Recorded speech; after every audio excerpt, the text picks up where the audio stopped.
अस्सलाम वालेकुम स्टूडेंट्स। आज हमारे पास जो फर्स्ट ईयर का सेकंड चैप्टर है वेक्टर एडिशन उसको स्टार्ट करें। उसमें जो हमारे पास टॉपिक है उसको स्टार्ट करेंगे और बहुत इंपॉर्टेंट टॉपिक के बारे में डिस्कस करने जा रहे हैं जो कि हमारे पास vector addition by rectangular component. Students, पहले मैं आपको बताता चलूँ कि पिछले टॉपिक्स में हमने वेक्टर एडिशन को सिंपल किया कि वेक्टर्स को कैसे ऐड करते हैं by head to tail rules, क्योंकि हमने देखा कि वेक्टर्स को सिंपल मैथमेटिकल अरिथमेटिकल रूल्स के साथ ऐडअप नहीं किया जा सकता है। तो हम क्या यूज़ करते हैं, by head to tail rule. तो स्टूडेंट्स, सबसे पहले देख लें कि हमारे पास जो ये क्वेश्चन है ये बहुत इंपॉर्टेंट क्वेश्चन है, क्योंकि ये मोस्टली बोर्ड के अंदर जो है डिफरेंट पेपर्स में रिपीट हुआ है। तो इसको लाजमी तौर पर गौर से जो है हम डिस्कस करेंगे और अच्छे तरीके से स्टूडेंट्स आप इसको रेडी करेंगे। और स्टार्ट करते हैं। हमारे पास क्या है, सबसे पहले आप देख रहे हैं कि addition of vector by rectangular components में जो 5 ये इंपॉर्टेंट पॉइंट्स हैं स्टूडेंट्स, इनको आपने याद करना है। अब इन्हीं 5 पॉइंट्स को याद करते एक दो चीज़ें आपको मोस्ट इंपॉर्टेंट है वो आनी चाहिए। वैसे स्टूडेंट इसको बड़ा मुश्किल क्वेश्चन समझते हैं, लेकिन ये मुश्किल क्वेश्चन नहीं है। आपको ये डायग्राम आनी चाहिए और ये 5 पॉइंट्स आने चाहिए, आपका क्वेश्चन सॉल्व हो जाता है। अब देखें, इन्हीं सबसे पहले डायग्राम को देखते हैं। डायग्राम कैसे बनी, सबसे पहले हमने एक ए वेक्टर लिया, उसके बाद एक बी वेक्टर लिया। अब इस बी वेक्टर को हमने ऐड करना है इस ए वेक्टर के अंदर। तो हम क्या करेंगे, दोनों को by head to tail rule मिलाया और हमारे पास रिजल्टेंट वेक्टर आ गया ए प्लस बी। अब देन स्टूडेंट्स, हमने इस ए वेक्टर के क्या बनाए, 2 कंपोनेंट्स बना लिए। कंपोनेंट्स कौन से बन गए, अब ए के नीचे परपेंडिकुलर यहाँ से ड्रॉ किया तो एक जो हॉरिजॉन्टल डायरेक्शन में है वो हमारे पास ए एक्स हो जाएगा, और जो हमारे पास लाइन क्या है परपेंडिकुलर, ये जो पैरेलल है यानी वर्टिकल है, वो क्या कहलाएगी, in the direction of y, वो ए वाई हो जाएगा। अब इसी तरह जो आप यहाँ पर देख रहे हैं, हमारे पास जो बी वेक्टर है, बी के नीचे परपेंडिकुलर ड्रॉ किया। अब इस लाइन को, ये जो हमारे पास पॉइंट एम एस है, ये कितनी लाइन है, ये लाइन क्यू आर लाइन के इक्वल है। अब देखिए बी वाई, ये हमारे पास क्या है, बी एक्स आ जाएगा। ये जो लाइन है बी एक्स आ जाएगी क्योंकि ये एक्स के अलॉन्ग है।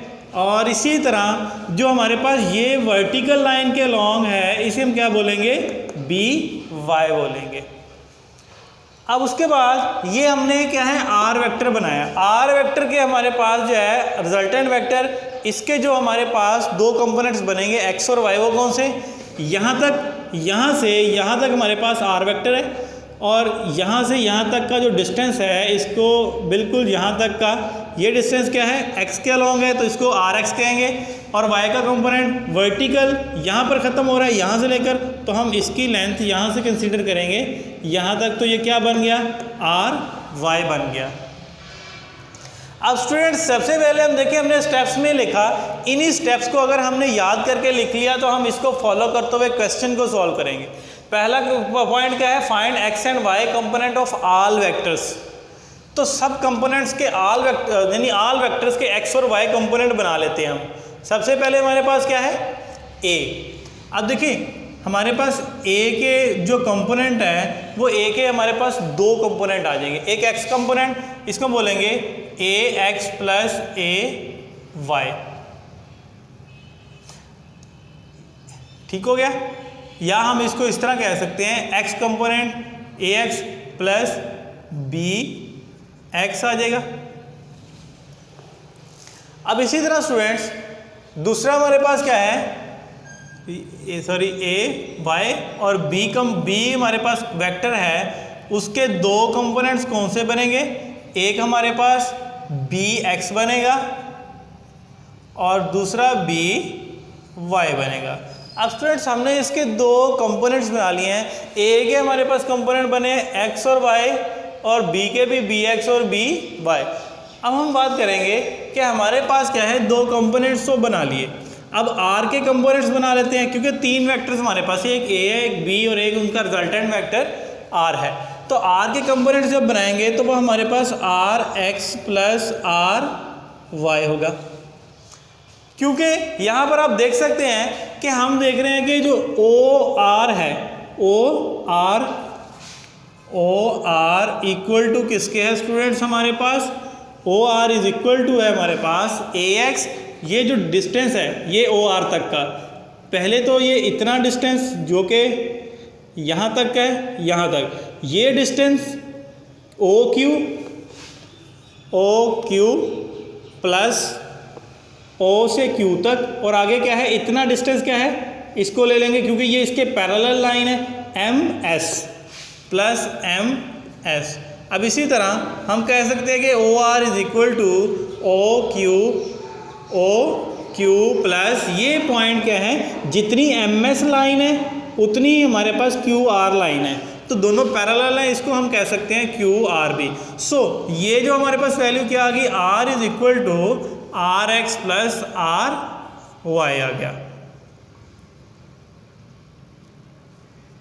अब देखिए स्टूडेंट्स, अब आर एक्स और आर वाई, आर एक्स यानी हमारे पास x component of resultant vector और आर वाई क्या है, y component of resultant vector.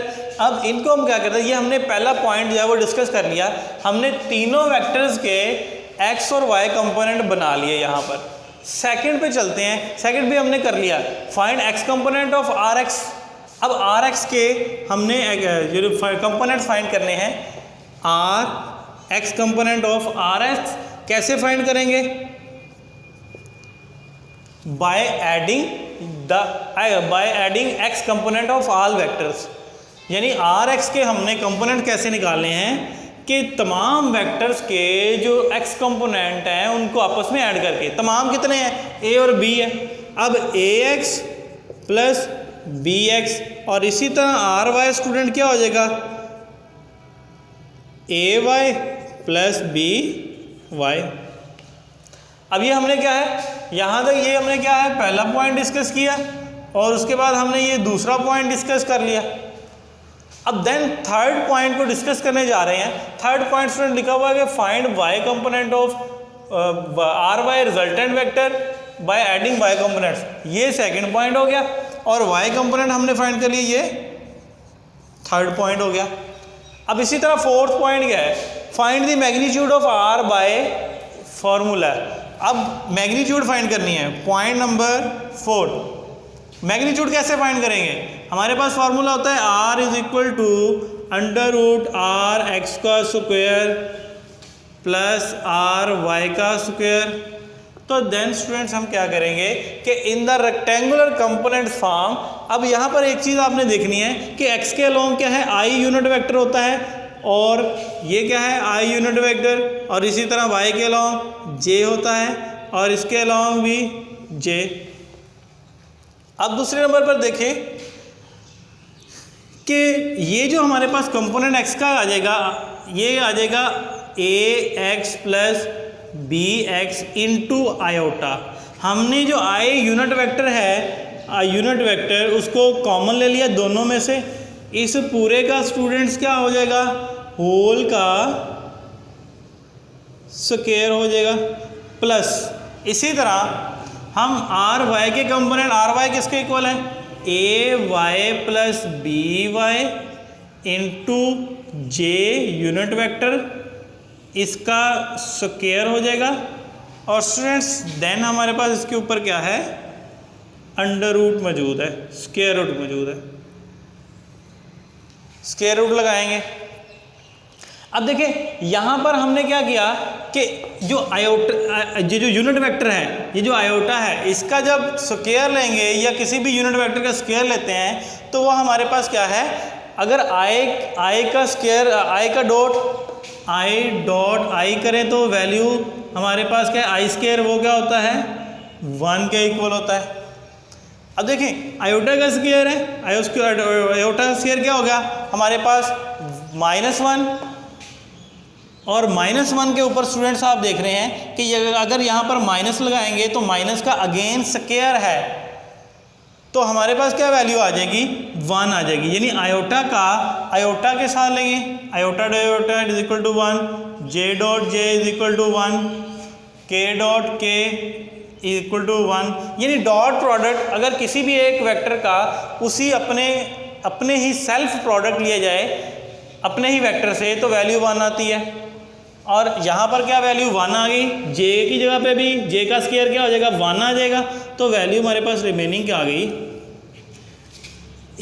ax plus B x का square plus ay plus B Y का स्क्वायर। तो स्टूडेंट्स ये हमारे पास क्या आ गई, r की मैग्नीट्यूड आ गई। अब नेक्स्ट हम बात कर लेते हैं, ये हमारे पास क्या था स्टेप नंबर 4। अब स्टेप नंबर 5 को डिस्कस कर लेते हैं, find resultant vector of r by using. हमने रिजल्टेंट वेक्टर का क्या है, फाइंड थीटा ऑफ, यहाँ लिख लेते हैं कि हम क्या है थीटा। अब थीटा फाइंड करना है, थीटा स्टूडेंट्स हमारे पास क्या है डायरेक्शन ऑफ रिजल्टेंट वेक्टर। अब डायरेक्शन फाइंड करने के लिए हम यूज करते हैं टेन थीटा। तो फॉर्मूला हमारे पास क्या है, tan theta is equal to R Y over are X. क्योंकि टेन थीटा हमारे पास क्या होता है, हम टेन थीटा की रेशियो यूज करते हैं, tan theta is equal to perpendicular over base. अब देखें परपेंडिकुलर क्या है हमारे पास, टेन थीटा के बाद हमने क्या लगाया, परपेंडिकुलर क्या है are y divided by base क्या है आर एक्स। तो हमारे पास क्या है tan theta is equal to R Y over are x आ जाएगा, और टेन इधर जाकर हमारे पास इन्वर्स हो गया, theta is equal to tan inverse R Y over are X. So students हम फाइंड करेंगे कि हमारे पास 5 स्टेप क्या आ गया। अब 5 स्टेप को इधर कर लेते हैं, तो थीटा की वैल्यू क्या आ जाएगी, theta is equal to tan inverse R Y की जगह पे क्या आ जाएगा, आर वाई की वैल्यू क्या आई है हमारे पास a y plus B y divided by a x plus B x. तो ये हमने क्या फाइंड कर लिया स्टूडेंट, ये हमने थीटा यानी डायरेक्शन ऑफ जो रिजल्टेंट वेक्टर है वो फाइंड कर ली। अब देन क्या है, अगर हमारे पास मोर देन 2 वेक्टर्स इन्वॉल्व हैं, यानी n vectors, for n vectors क्या आ जाएगा, for n vectors theta is equal to tan inverse. अब देखिए यहाँ पर a x plus B x plus C x plus up to so on divided by, sorry ऊपर क्या है हमारे पास y है, y divided by a x plus B x plus C x plus up to सोन। तो ये हमारे पास स्टूडेंट्स क्या आ जाएगा फॉर द n वेक्टर्स, यानी ये वैल्यू हमारे पास क्या है n वेक्टर्स तक चलेगी। तो ये n अगर हमारे पास मोर देन 2 वेक्टर्स इन्वॉल्व हैं तो उसके लिए हम जो है ये थीटा की वैल्यू लिखेंगे डायरेक्शन के लिए।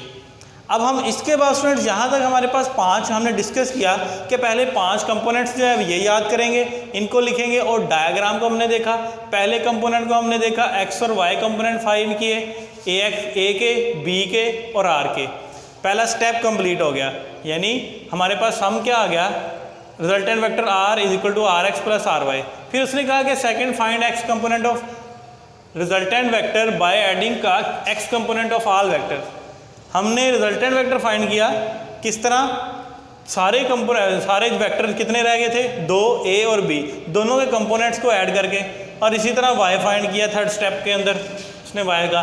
और फोर्थ स्टेप में हमने क्या किया कि इसकी मैग्नीट्यूड फाइंड की, आर एक्स की वैल्यू प्लेस की यहाँ पर, आर वाई का स्क्वायर आर वाई की, आई का स्क्वायर क्या हो गया 1, क्योंकि आई डॉट आई 1 होता है, और जे डॉट जे क्या है हमारे पास 1 हो गया। पीछे रिमेनिंग क्या रहेगा a x plus B x का square plus a y plus B Y का स्क्वायर और उसका अंडर रूट, ये मैग्नीट्यूड आ गई। 5वां पॉइंट हमने डिस्कस किया कि हमारे पास resultant vector by using formula.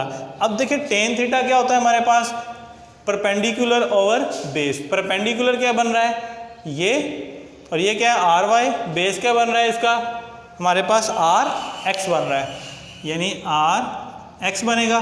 तो हमने आर एक्स लिखा, R Y over are X, R Y की वैल्यू पुट की यहाँ पर प्लेस की। आर वाई किसके इक्वल है, आर वाई हमारे पास ये यहाँ पर आर वाई आ गया, और नीचे हमारे पास क्या आ जाएगा आर एक्स आ जाएगा। अब आर वाई के साथ स्टूडेंट्स हम लगा सकते हैं जे और यहाँ पर आई यूनिट वेक्टर, ठीक हो गया।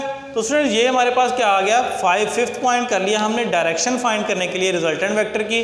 और उसके बाद अगर हमारे पास मोर देन 2 वेक्टर्स इन्वॉल्व हैं then for the n vectors theta की वैल्यू क्या आ जाएगी, हम ay plus B Y plus C Y plus up to so on इसको चलता रहेंगे। इसी तरह नीचे हमारे पास ax plus B x plus C x plus up to so on. Next हम बात करने जा रहे हैं हमारे पास जो रिजल्टेंट वेक्टर जो है वो किस क्वाड्रेंट के अंदर लाई करेगा, उसका एंगल क्या होगा, उस पर बात करते हैं। तो स्टूडेंट्स देखते हैं हमारे पास मैथ के अंदर हम देखते हैं कि हमारे पास 4 क्वाड्रेंट्स होते हैं।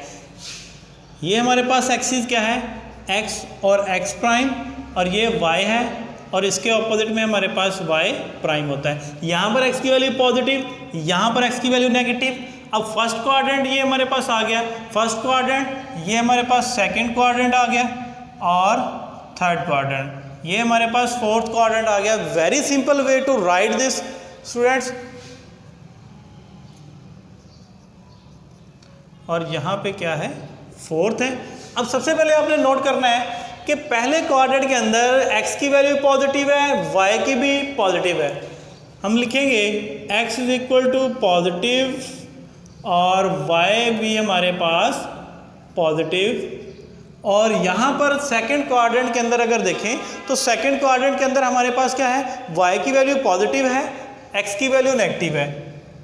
y हमारे पास क्या है, पॉजिटिव है, और x की वैल्यू क्या है, नेगेटिव है। अब इसी तरह फोर्थ क्वाड्रेंट में दोनों ही नेगेटिव है, तो हम कहेंगे कि x is equal to negative और y भी हमारे पास क्या है, नेगेटिव।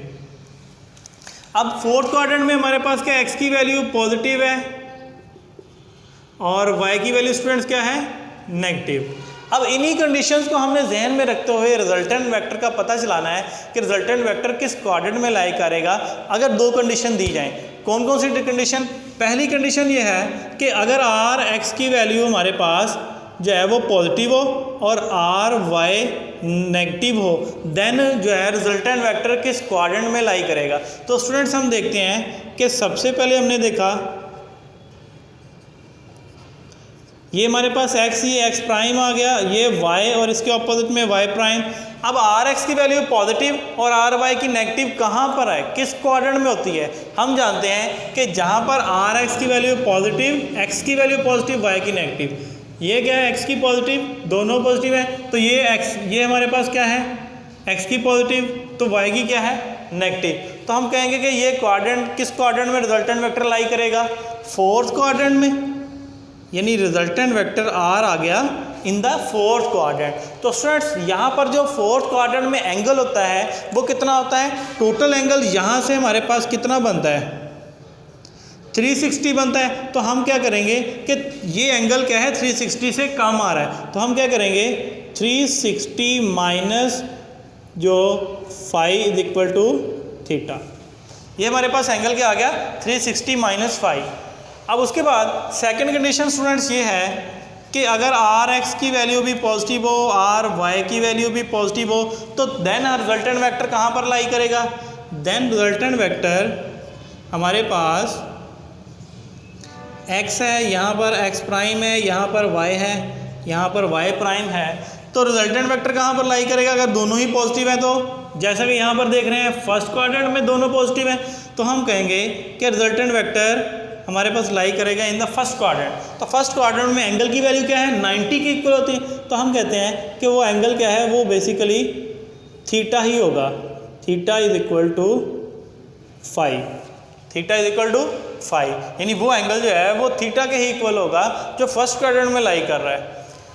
अब नेक्स्ट हम बात करते हैं थर्ड कंडीशन की। थर्ड कंडीशन क्या है कि अगर आर एक्स की वैल्यू नेगेटिव हो, वाई आर वाई भी नेगेटिव हो, तो रिजल्टेंट वेक्टर किस क्वाड्रेंट के अंदर जो है वो लाई करेगा। तो हम कहते हैं कि देन हमारे पास कंडीशन ये होगी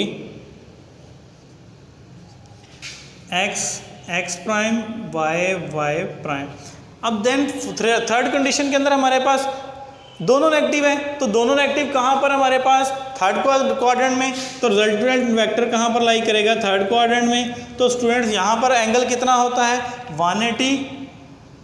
तो हम क्या करेंगे, हम इसको 180 में क्या कर देंगे, प्लस कर देंगे, यानी हमारे पास वैल्यू क्या आ गई एंगल की, theta is equal to 180 plus 5, क्योंकि ये 180 से ग्रेटर है, अब इसी तरह हम बात करते हैं, क्योंकि यहाँ पर ये हमारे पास क्या है 180 से ग्रेटर आ रहा है। फोर्थ कंडीशन ये है कि अगर हमारे पास जो रिजल्टेंट वेक्टर है उसकी कंडीशन है आर एक्स की वैल्यू हमारे पास क्या है, पहली कंडीशन आर एक्स पॉजिटिव, तो हम कहते हैं कि आर एक्स नेगेटिव है और आर वाई पॉजिटिव है। देन रिजल्टेंट वेक्टर कहाँ पर लाई करेगा वो हम क्वाड्रेंट में देखते हैं।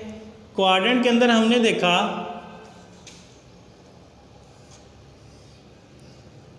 इधर x है, इधर x प्राइम है, इधर y है, इधर y प्राइम है। तो स्टूडेंट्स किस क्वाड्रेंट में लाई करेगा, तो हम देखते हैं यहाँ से क्या होना चाहिए, एक x की वैल्यू पॉजिटिव y की नेगेटिव होनी चाहिए। x की वैल्यू पॉजिटिव कहाँ पे है, यहाँ पे, y की क्या है नेगेटिव। तो अब देखें ये कंडीशन तो पहले हम कर चुके हैं, तो हम इसको चेंज करते हैं कि आर एक्स पॉजिटिव होना चाहिए, आर वाई नेगेटिव होना चाहिए। अब ये कंडीशन कहाँ पर लाई करेगी, इस क्वाड्रेंट में। y हमारे पास क्या है, y की वैल्यू हमारे पास जो है पॉजिटिव है, सॉरी y की वैल्यू पॉजिटिव और ये नेगेटिव, अगेन वही करेंगे, y की वैल्यू पॉजिटिव और x की नेगेटिव है। किस में लाई करेगा, सेकंड क्वाड्रेंट में। तो स्टूडेंट सेकंड क्वाड्रेंट के अंदर हमारे पास वैल्यू क्या आ गई, रिजल्टेंट वेक्टर जो है सेकंड क्वाड्रेंट में लाई करेगा। तो थीटा एंगल की वैल्यू यहाँ से ऐसे कितनी आ जाएगी, थीटा इज इक्वल टू हमारे पास आ जाएगा 90 + 5, यानी कितना आ जाएगा, या इसको हम 90 + 5 भी लिख सकते हैं, या हम इसको ऐसे डील कर सकते हैं कि वो हमारे पास थीटा इज इक्वल टू 180 - 5 भी हो सकता है। तो स्टूडेंट्स यहाँ तक हमारे पास क्या है, जो एंगल जो हमने देखा कि रिजल्टेंट वेक्टर किस जगह पर लाई करेगा और अगर एंगल की वैल्यू जो है वहाँ पर क्या होगी। हमने देखा कि 4 क्वाड्रेंट हैं, तो जो रिजल्टेंट वेक्टर फर्स्ट कंडीशन अगर x की वैल्यू पॉजिटिव y नेगेटिव है तो रिजल्टेंट वेक्टर कहाँ पर लाई करेगा, वो हमारे पास फोर्थ क्वाड्रेंट में, क्योंकि x पॉजिटिव y नेगेटिव कहाँ पर है, फोर्थ क्वाड्रेंट में।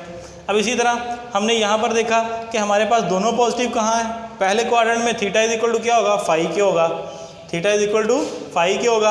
अब इसी तरह थर्ड क्वाड्रेंट में ये थर्ड कंडीशन क्या है, दोनों नेगेटिव, तो दोनों नेगेटिव कहाँ पर है, थर्ड क्वाड्रेंट में, क्योंकि x प्राइम ये नेगेटिव y भी नेगेटिव। अब हमने देखा थर्ड क्वाड्रेंट में लाई करेगा। थर्ड क्वाड्रेंट में क्या है कि हमारे पास वैल्यू क्या हो जाएगी, इसकी वैल्यू हमारे पास जो है वो हमारे पास 180 में प्लस कर देंगे, क्योंकि 180 से ग्रेटर है, 180 + 5 कर देंगे। अब 360 हमारे पास जो कंडीशन आ गई, जो फर्दर कंडीशन है वो क्या है, x की वैल्यू नेगेटिव हो, y की वैल्यू पॉजिटिव हो।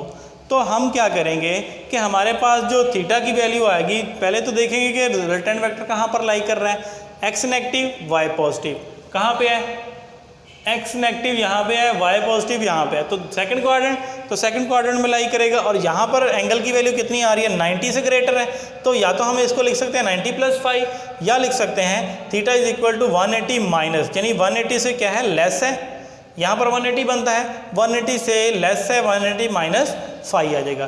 तो स्टूडेंट यहाँ पर हमारे पास जो सेकंड क्वेश्चन है जो बहुत इंपॉर्टेंट इस टॉपिक इस चैप्टर के अंदर वो कंप्लीट हो गया। ये लाजमी तौर पर पेपर के अंदर पूछा जाता है, तो आप इसको रेडी करेंगे बहुत अच्छे तरीके से। और इसके बाद नेक्स्ट वीडियो में हम डिस्कस करेंगे स्केलर प्रोडक्ट क्या होता है, वेक्टर प्रोडक्ट क्या होता है, और इसी तरह आगे टॉर्क को डिस्कस करेंगे। उस वक्त के लिए थैंक यू सो मच, अल्लाह हाफिज़।